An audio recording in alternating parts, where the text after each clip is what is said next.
ಓಂ ಶಾಂತಿ. ಇಂದಿನ ದಿನಾಂಕ 19/4/2024. ಪ್ರಾರ್ಥ ಮುರಳಿ ಬಾಪ್ತಾದ ಮಧುಬನ. ಮಧುರ ಮಕ್ಕಳೇ, ಇಡೀ ಪ್ರಪಂಚದ ಆಹಾಕಾರವನ್ನು ಅಳಿಸಿ ಜೈ ಜೈಕಾರವನ್ನಾಗಿ ಮಾಡಲು ತಂದೆಯು ಬಂದಿದ್ದಾರೆ. ಹಳೆಯ ಪ್ರಪಂಚದಲ್ಲಿ ಆಹಾಕಾರವಿದೆ, ಹೊಸ ಪ್ರಪಂಚದಲ್ಲಿ ಜೈ ಜೈಕಾರವಿರುತ್ತದೆ. ಪ್ರಶ್ನೆ: ಯಾವ ಈಶ್ವರೀಯ ನಿಯಮದಿಂದ ಬಡವರೇ ತಂದೆಯ ಪೂರ್ಣ ಆಸ್ತಿಯನ್ನು ತೆಗೆದುಕೊಳ್ಳುತ್ತಾರೆ, ಸಾಹುಕಾರರು ಪಡೆಯಲಾಗುವುದಿಲ್ಲ? ಉತ್ತರ: ಈಶ್ವರೀಯ ನಿಯಮವಾಗಿದೆ. ಪೂರ್ಣ ಭಿಕಾರಿಗಳಾಗಿ ಏನೆಲ್ಲ ಇದೆಯೋ ಅದನ್ನು ಮರೆಯುತ್ತಾ ಹೋಗಿ. ಬಡ ಮಕ್ಕಳೇ ಸಹಜವಾಗಿ ಮರೆಯುತ್ತಾರೆ. ಸಾಹುಕಾರರು ಯಾರು ತಮ್ಮನ್ನು ಸ್ವರ್ಗದಲ್ಲಿದ್ದೇವೆಂದು ತಿಳಿಯುತ್ತಾರೆ, ಅವರ ಬುದ್ಧಿಯಿಂದ ಏನೂ ಮರೆಯುವುದಿಲ್ಲ. ಆದ್ದರಿಂದ ಯಾರಿಗೆ ಹಣ, ಅಧಿಕಾರ, ಮಿತ್ರ ಸಂಬಂಧಿಗಳ ನೆನಪಿರುತ್ತದೆಯೋ ಅವರು ಸತ್ಯಯೋಗಿಗಳಾಗಲು ಸಾಧ್ಯವೇ ಇಲ್ಲ. ಅವರಿಗೆ ಸ್ವರ್ಗದಲ್ಲಿ ಶ್ರೇಷ್ಠ ಪದವಿಯೂ ಸಿಗಲು ಸಾಧ್ಯವಿಲ್ಲ. ಓಂ ಶಾಂತಿ. ಮಧುರಾತಿ ಮಧುರ ನಿಶ್ಚಯ ಬುದ್ಧಿ ಮಕ್ಕಳು ಬಹಳ ಚೆನ್ನಾಗಿ ತಿಳಿದಿದ್ದಾರೆ. ತಂದೆಯು ಇಡೀ ಪ್ರಪಂಚದ ಜಗಳವನ್ನು ದೂರ ಮಾಡಲು ಬಂದಿದ್ದಾರೆ ಎನ್ನುವುದು ನಿಮಗೆ ಪಕ್ಕಾ ನಿಶ್ಚಯವಿದೆ. ಈ ತನುವಿನಲ್ಲಿ ಬ್ರಹ್ಮರವರಲ್ಲಿ ತಂದೆಯೂ ಬಂದಿದ್ದಾರೆ. ಅವರ ಹೆಸರು ಶಿವ ಆಗಿದೆ ಎಂದು ಯಾರು ಚತುರ ಬುದ್ಧಿವಂತ ಮಕ್ಕಳಿದ್ದಾರೆ ಅವರಿಗೆ ಗೊತ್ತಿದೆ. ಏಕೆ ಬಂದಿದ್ದಾರೆ? ಆಹಾಕಾರವನ್ನು ನಾಶ ಮಾಡಿ ಜೈ ಜೈಕಾರವನ್ನು ಮಾಡಲು ಬಂದಿದ್ದಾರೆ. ಮೃತ್ಯುಲೋಕದಲ್ಲಿ ಎಷ್ಟೊಂದು ಜಗಳ ಮುಂತಾದವುಗಳಿವೆ. ಎಲ್ಲರೂ ಲೆಕ್ಕಾಚಾರವನ್ನು ಸಮಾಪ್ತಿ ಮಾಡಿ ಹೋಗಬೇಕಾಗಿದೆ. ಅಮರಲೋಕದಲ್ಲಿ ಈ ಜಗಳ ಕಲಹದ ಮಾತೇ ಇರುವುದಿಲ್ಲ. ಇಲ್ಲಿ ಎಷ್ಟೊಂದು ಆಹಾಕಾರವಿದೆ, ಎಷ್ಟೊಂದು ನ್ಯಾಯಾಲಯ, ನ್ಯಾಯಾಧೀಶರಿದ್ದಾರೆ, ಹೊಡೆದಾಟವೂ ಇದೆ. ವಿದೇಶಗಳಲ್ಲಿಯೂ ನೋಡಿ ಆಹಾಕಾರವಿದೆ. ಇಡೀ ಪ್ರಪಂಚದಲ್ಲಿ ಬಹಳ ಏರುಪೇರಿದೆ.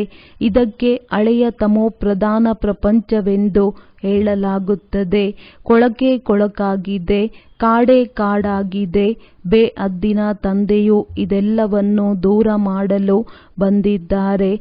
ಈಗ ಮಕ್ಕಳು ಬಹಳ ಚತುರ ಬುದ್ಧಿವಂತರಾಗಬೇಕಾಗಿದೆ.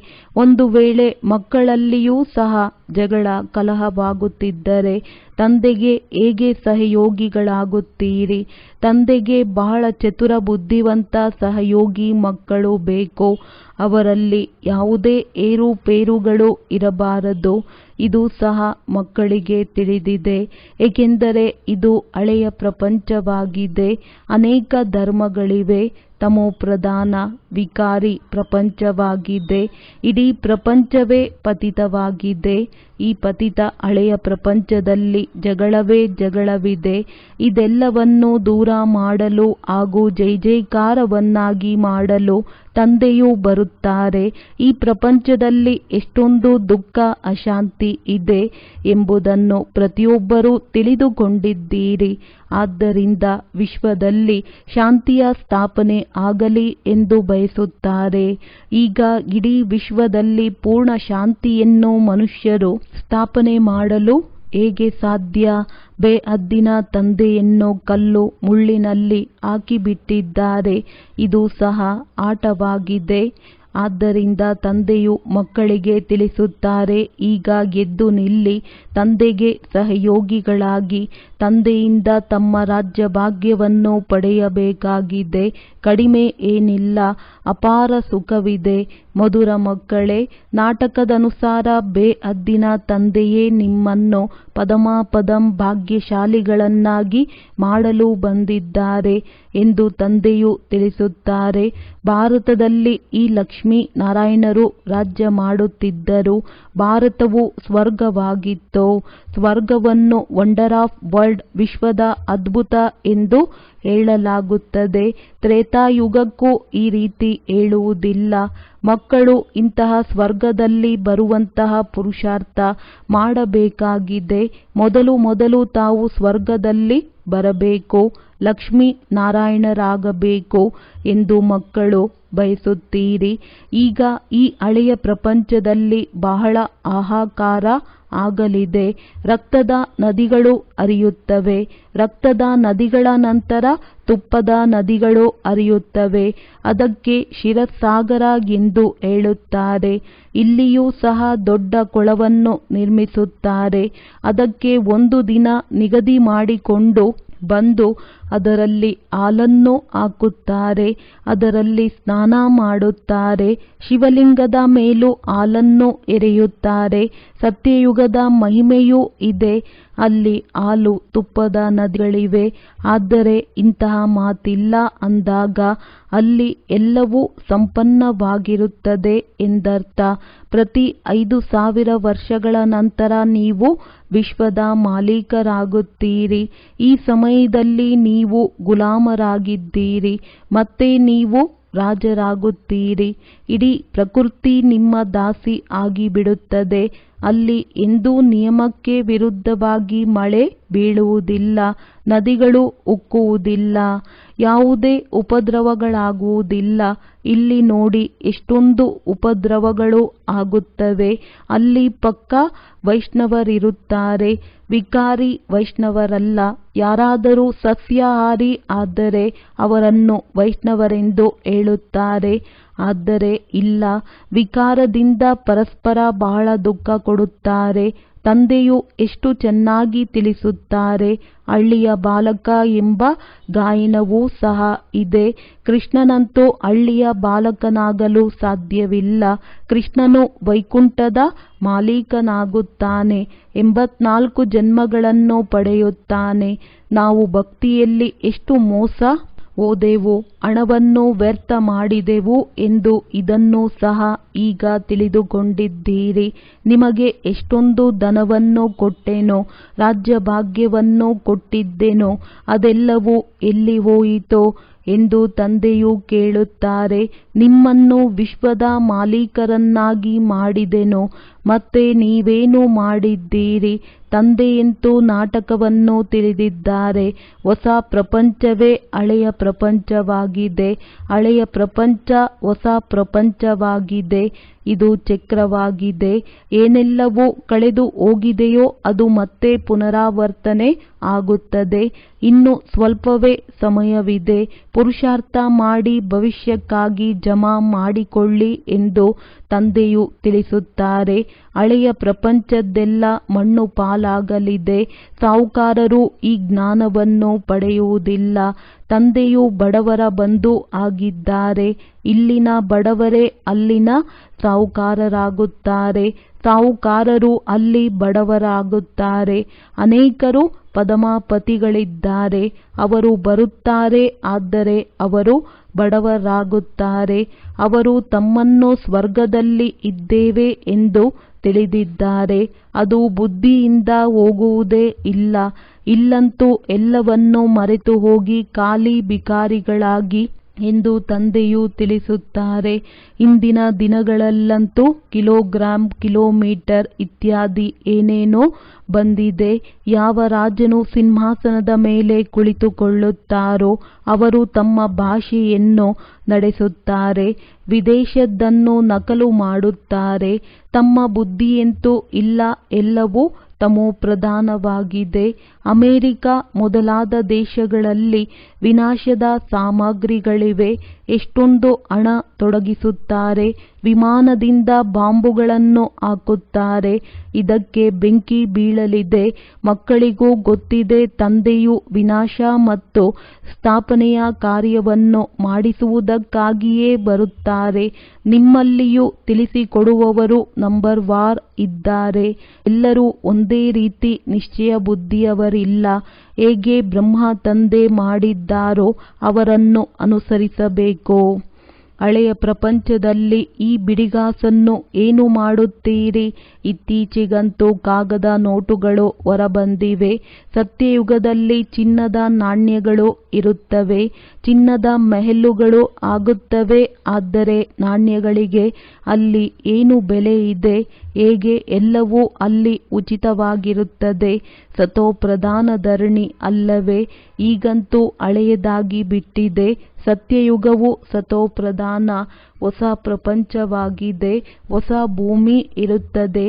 ನೀವು ಸೂಕ್ಷ್ಮ ವತನಕ್ಕೆ ಹೋಗುತ್ತೀರಿ ಎಂದರೆ ಶುಭಿ ರಸ ಇತ್ಯಾದಿಯನ್ನು ಕುಡಿಯುತ್ತೀರಿ. ಆದರೆ ಅಲ್ಲಿ ಯಾವುದೇ ಹಣ್ಣಿನ ವೃಕ್ಷಗಳಂತೂ ಇಲ್ಲ, ಮೂಲವತನದಲ್ಲಿಯೂ ಇಲ್ಲ. ಯಾವಾಗ ನೀವು ವೈಕುಂಠದಲ್ಲಿ ಹೋಗುತ್ತೀರಿ ಅಲ್ಲಿ ನಿಮಗೆ ಎಲ್ಲವೂ ಸಿಗುತ್ತವೆ. ಬುದ್ಧಿಯಿಂದ ಕೆಲಸ ತೆಗೆದುಕೊಳ್ಳಿ. ಸೂಕ್ಷ್ಮ ವತನದಲ್ಲಿ ವೃಕ್ಷಗಳು ಇರುವುದಿಲ್ಲ. ವೃಕ್ಷಗಳು ಧರಣಿಯ ಮೇಲೆ ಇರುತ್ತದೆ ಹೊರತು ಆಕಾಶದಲ್ಲಿ ಅಲ್ಲ.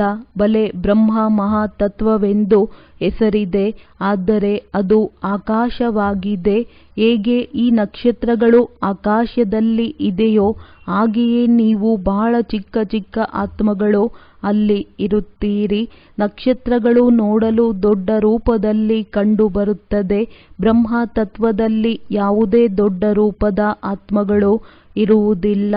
ಇದನ್ನು ಬುದ್ಧಿಯಿಂದ ಕೆಲಸ ತೆಗೆದುಕೊಳ್ಳಬೇಕಾಗಿದೆ. ವಿಚಾರ ಸಾಗರ ಮಂಥನ ಮಾಡಬೇಕಾಗಿದೆ. ಅಂದಾಗ ಆತ್ಮಗಳು ಮೇಲಿರುತ್ತಾರೆ. ಆತ್ಮವು ಚಿಕ್ಕ ಬಿಂದು ಆಗಿದೆ. ಈ ಎಲ್ಲ ಮಾತುಗಳನ್ನು ನೀವು ಧಾರಣೆ ಮಾಡಬೇಕಾಗಿದೆ. ಆಗಲೇ ಅನ್ಯರಿಗೆ ಧಾರಣೆ ಮಾಡಿಸಲು ಸಾಧ್ಯ. ಶಿಕ್ಷಕರು ಸ್ವಯಂ ಎಲ್ಲವನ್ನೂ ತಿಳಿದುಕೊಂಡಿರುತ್ತಾರೆ. ಆದ್ದರಿಂದಲೇ ಅನ್ಯರಿಗೆ ಓದಿಸುತ್ತಾರೆ. ಇಲ್ಲದಿದ್ದರೆ ಅವರು ಎಂತಹ ಶಿಕ್ಷಕರು? ಆದರೆ ಇಲ್ಲಿ ಶಿಕ್ಷಕರು ನಂಬರ್ ವಾರ್ ಇದ್ದಾರೆ. ನೀವು ಮಕ್ಕಳು ವೈಕುಂಠವನ್ನು ಸಹ ತಿಳಿದುಕೊಳ್ಳಬಲ್ಲಿರಿ. ಹಾಗಿದ್ದರೆ ನೀವು ವೈಕುಂಠವನ್ನು ನೋಡಿಲ್ಲ ಎಂದಲ್ಲ. ಅನೇಕ ಮಕ್ಕಳು ಸಾಕ್ಷಾತ್ಕಾರದಲ್ಲಿ ನೋಡಿದ್ದೀರಿ. ಅಲ್ಲಿ ಹೇಗೆ ಸ್ವಯಂವರ ಆಗುತ್ತದೆ, ಯಾವ ಭಾಷೆ ಇರುತ್ತದೆ, ಎಲ್ಲವನ್ನೂ ನೋಡಿದ್ದೀರಿ. ಅಂತ್ಯದಲ್ಲಿಯೂ ನೀವು ಸಾಕ್ಷಾತ್ಕಾರವನ್ನು ನೋಡುತ್ತೀರಿ. ಆದರೆ ಯಾರು ಯೋಗಯುಕ್ತರಾಗಿರುತ್ತಾರೆಯೋ ಅವರೇ ನೋಡಲು ಸಾಧ್ಯ. ಉಳಿದಂತೆ ಯಾರಿಗೆ ತಮ್ಮ ಮಿತ್ರ ಸಂಬಂಧಿ ಹಣ ಅಧಿಕಾರವು ನೆನಪಿಗೆ ಬರುತ್ತಿರುತ್ತದೆಯೋ ಅವರು ಏನು ನೋಡುತ್ತಾರೆ? ಸತ್ಯಯೋಗಿಗಳೇ ಅಂತ್ಯದವರೆಗೆ ಇರುತ್ತಾರೆ. ಅವರನ್ನು ತಂದೆಯು ನೋಡಿ ಖುಷಿ ಆಗುತ್ತಾರೆ. ಹೂಗಳದ್ದೇ ತೋಟವಾಗುತ್ತದೆ. ಅನೇಕರು 10-15 ವರ್ಷಗಳಿದ್ದು ಮತ್ತೆ ಹೊರಟು ಹೋಗುತ್ತಾರೆ. ಅಂಥವರಿಗೆ ಎಕ್ಕದ ಹೂಗಳು ಎಂದು ಹೇಳಲಾಗುತ್ತದೆ. ಬಹಳ ಒಳ್ಳೊಳ್ಳೆಯ ಮಕ್ಕಳು ಮೊಮ್ಮ ಬಾಬಾರವರಿಗೂ ಸಹ ಸಂದೇಶವನ್ನು ತೆಗೆದುಕೊಂಡು ಬರುತ್ತಿದ್ದರು, ಡ್ರಿಲ್ ಮಾಡಿಸುತ್ತಿದ್ದರು. ಅವರೂ ಸಹ ಇಂದು ಇಲ್ಲ. ಇದನ್ನು ಮಕ್ಕಳು ತಿಳಿದುಕೊಂಡಿದ್ದೀರಿ. ಮತ್ತು ಬಾಪ್ ದಾದಾರವರಿಗೂ ಸಹ ಗೊತ್ತಿದೆ. ಮಾಯೆಯು ಬಹಳ ಶಕ್ತಿಶಾಲಿ ಆಗಿದೆ. ಇದು ಮಾಯೆಯ ಜೊತೆ ಗುಪ್ತವಾದ ಯುದ್ಧವಾಗಿದೆ, ಗುಪ್ತ ಬಿರುಗಾಳಿ ಆಗಿದೆ. ಮಾಯೆಯು ನಿಮಗೆ ಬಹಳ ತೊಂದರೆ ಕೊಡುತ್ತದೆ ಎಂದು ತಂದೆಯು ತಿಳಿಸುತ್ತಾರೆ. ಈ ಸೋಲು ಗೆಲುವಿನ ನಾಟಕವು ಮಾಡಲ್ಪಟ್ಟಿದೆ. ನಿಮ್ಮದು ಆಯುಧಗಳಿಂದ ಮಾಡುವ ಯುದ್ಧವಲ್ಲ. ಈ ಭಾರತದ ಪ್ರಾಚೀನ ರಾಜಯೋಗವು ಪ್ರಸಿದ್ಧವಾಗಿದೆ. ಈ ಯೋಗ ಬಲದಿಂದಲೇ ನೀವು ವಿಶ್ವದ ಮಾಲೀಕರಾಗುತ್ತೀರಿ. ಬಾಹುಬಲದಿಂದ ಯಾರೂ ವಿಶ್ವದ ರಾಜ್ಯಭಾಗ್ಯವನ್ನು ಪಡೆಯಲು ಸಾಧ್ಯವಿಲ್ಲ. ಆಟವು ಬಹಳ ವಿಚಿತ್ರವಾಗಿದೆ. ಕಥೆಯೂ ಇದೆ. 2 ಬೆಕ್ಕುಗಳು ಬೆಣ್ಣೆಗಾಗಿ ಹೊಡೆದಾಡಿದವು. ಸೆಕೆಂಡಿನಲ್ಲಿ ವಿಶ್ವದ ರಾಜ್ಯಭಾಗ್ಯ ಎಂದು ಹೇಳಲಾಗುತ್ತದೆ. ಅದನ್ನು ಮಕ್ಕಳು ಸಾಕ್ಷಾತ್ಕಾರದಲ್ಲಿಯೇ ನೋಡಿದ್ದೀರಿ. ಕೃಷ್ಣನ ಬಾಯಿಯಲ್ಲಿ ಬೆಣ್ಣೆ ಎಂದು ಹೇಳುತ್ತಾರೆ. ವಾಸ್ತವದಲ್ಲಿ ಕೃಷ್ಣನ ಬಾಯಿಯಲ್ಲಿ ಹೊಸ ಪ್ರಪಂಚವನ್ನು ನೋಡುತ್ತೀರಿ. ಯೋಗ ಬಲದಿಂದ ನೀವು ವಿಶ್ವದ ರಾಜ್ಯರೂಪಿ ಬೆಣ್ಣೆಯನ್ನು ಪಡೆಯುತ್ತೀರಿ. ರಾಜ್ಯಕ್ಕಾಗಿ ಎಷ್ಟೊಂದು ಯುದ್ಧವಾಗುತ್ತದೆ. ಅನೇಕರು ಯುದ್ಧದಿಂದ ಸಮಾಪ್ತಿಯಾಗುತ್ತಾರೆ. ಈ ಹಳೆಯ ಪ್ರಪಂಚದ ಲೆಕ್ಕಾಚಾರವು ಸಮಾಪ್ತಿಯಾಗಲಿದೆ. ಈ ಪ್ರಪಂಚದ ಯಾವ ಒಂದು ವಸ್ತುವೂ ಸಹ ಉಳಿಯುವುದಿಲ್ಲ. ತಂದೆಯ ಶ್ರೀಮತವಾಗಿದೆ ಮಕ್ಕಳೇ, hear no evil, see no evil. ಅವರು ಕೋತಿಗಳ ಚಿತ್ರವನ್ನು ಮಾಡುತ್ತಾರೆ, ಇತ್ತೀಚೆಗೆ ಮನುಷ್ಯರದ್ದೂ ಮಾಡುತ್ತಾರೆ. ಮೊದಲು ಚೀನಾದ ಕಡೆಯಿಂದ ಆನೆಯ ದಂತದ ವಸ್ತುಗಳು ಬರುತ್ತಿತ್ತು, ಗಾಜಿನ ಬಳೆಗಳನ್ನು ಧರಿಸುತ್ತಿದ್ದರು. ಇಲ್ಲಂತೂ ಆಭರಣಗಳನ್ನು ಧರಿಸಲು ಕಿವಿ ಮೂಗು ಚುಚ್ಚುತ್ತಾರೆ. ಸತ್ಯಯುಗದಲ್ಲಿ ಮೂಗು ಕಿವಿಗಳನ್ನು ಚುಚ್ಚುವ ಅವಶ್ಯಕತೆ ಇರುವುದಿಲ್ಲ. ಇಲ್ಲಂತೂ ಮಾಯೆಯು ಹೀಗಿದೆ, ಅದು ಎಲ್ಲರ ಕಿವಿ ಮೂಗನ್ನು ಕತ್ತರಿಸುತ್ತದೆ. ಈಗ ನೀವು ಮಕ್ಕಳು ಸ್ವಚ್ಛ ಆಗುತ್ತೀರಿ, ಅಲ್ಲಿ ಸ್ವಾಭಾವಿಕ ಸೌಂದರ್ಯವಿರುತ್ತದೆ. ಯಾವುದೇ ವಸ್ತುಗಳನ್ನು ಹಾಕಿಕೊಳ್ಳುವ ಅವಶ್ಯಕತೆ ಇರುವುದಿಲ್ಲ. ಇಲ್ಲಂತೂ ಶರೀರವೇ ತಮೋಪ್ರಧಾನ ತತ್ವಗಳಿಂದ ಆಗುವ ಕಾರಣ ರೋಗಗಳು ಬರುತ್ತವೆ. ಅಲ್ಲಿ ಈ ಮಾತುಗಳು ಇರುವುದಿಲ್ಲ. ಈಗ ನೀವು ಆತ್ಮಗಳಿಗೆ ಬಹಳ ಖುಷಿ ಆಗುತ್ತದೆ. ಬೇಹದ್ದಿನ ತಂದೆಯು ಓದಿಸಿ ನರನಿಂದ ನಾರಾಯಣ ಅಮರಪುರಿಯ ಮಾಲೀಕರನ್ನಾಗಿ ಮಾಡುತ್ತಾರೆ. ಆದ್ದರಿಂದಲೇ ಅತೀಂದ್ರಿಯ ಸುಖವನ್ನು ಕೇಳಬೇಕೆಂದರೆ ಗೋಪಗೋಪಿಕೆಯರನ್ನು ಕೇಳಿ ಎಂಬ ಗಾಯನವಿದೆ. ಭಕ್ತರು ಈ ಮಾತುಗಳನ್ನು ತಿಳಿದುಕೊಂಡಿಲ್ಲ. ಖುಷಿ ಆಗಿರುವ ಮತ್ತು ಈ ಮಾತುಗಳನ್ನು ಸ್ಮರಣೆ ಮಾಡುವಂತಹ ಮಕ್ಕಳು ಕೆಲವರೇ ಇದ್ದಾರೆ. ಅಬಲೆಯರ ಮೇಲೆ ಎಷ್ಟೊಂದು ಅತ್ಯಾಚಾರವಾಗುತ್ತದೆ. ಯಾವ ದ್ರೌಪದಿಯ ಗಾಯನವಿದೆಯೋ ಅದು ಈಗ ಪ್ರತ್ಯಕ್ಷದಲ್ಲಿ ಆಗುತ್ತಿದೆ. ದ್ರೌಪದಿಯು ಏಕೆ ಕರೆದಳು, ಇದನ್ನು ಮನುಷ್ಯರು ತಿಳಿದುಕೊಂಡಿಲ್ಲ.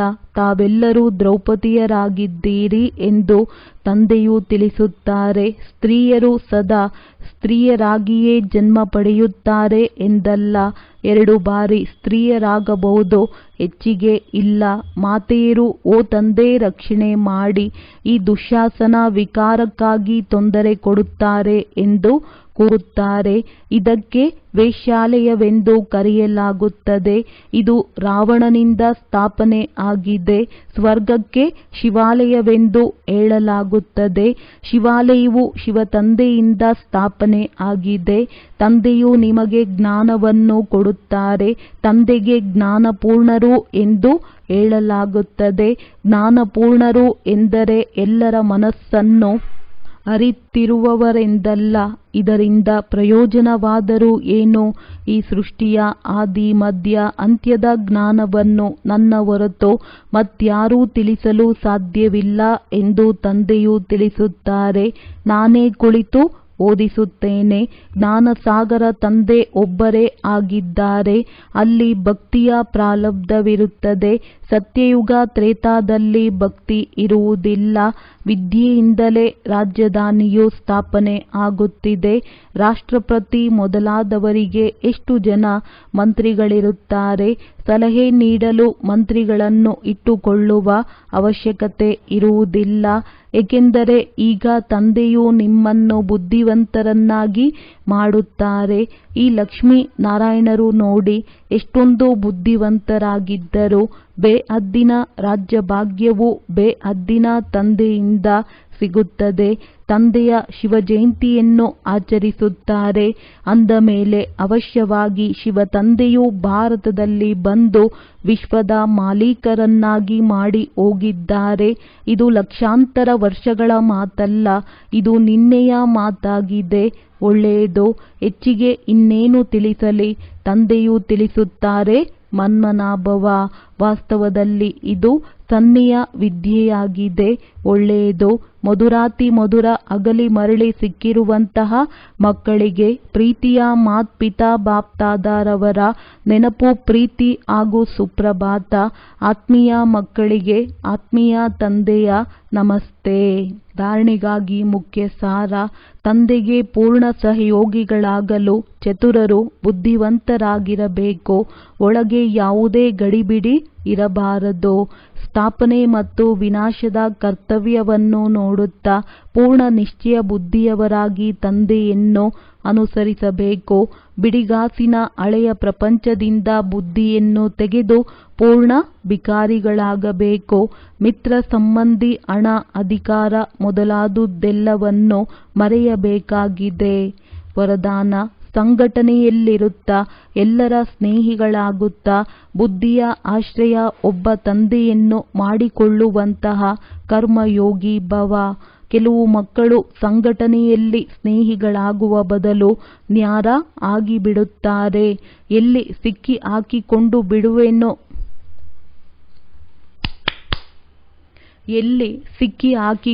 ಬಿಡುವೆನೋ ಎಂದು ಭಯ ಬೀಳುತ್ತಾರೆ. ಇದಕ್ಕೆ ಬದಲು ದೂರ ಉಳಿಯುವುದೇ ಒಳ್ಳೆಯದು ಎಂದು. ಆದರೆ ಇಲ್ಲ, 21 ಜನ್ಮ ಪರಿವಾರದಲ್ಲಿರಬೇಕು. ಒಂದು ವೇಳೆ ಭಯಬಿದ್ದು ದೂರ ಸರಿದರೆ ಆಗ ಇದೂ ಸಹ ಕರ್ಮ ಸನ್ಯಾಸಿಯ ಸಂಸ್ಕಾರವಾಯಿತು. ಕರ್ಮಯೋಗಿಗಳಾಗಬೇಕು, ಕರ್ಮ ಸನ್ಯಾಸಿ ಅಲ್ಲ. ಸಂಘಟನೆಯಲ್ಲಿರಿ, ಎಲ್ಲರ ಸ್ನೇಹಿಗಳಾಗಿ. ಆದರೆ ಬುದ್ಧಿಯ ಆಶ್ರಯ ಒಬ್ಬ ತಂದೆಯದು ಯಾಗಿರಬೇಕು, ಇನ್ನೊಬ್ಬರು ಇರಬಾರದು.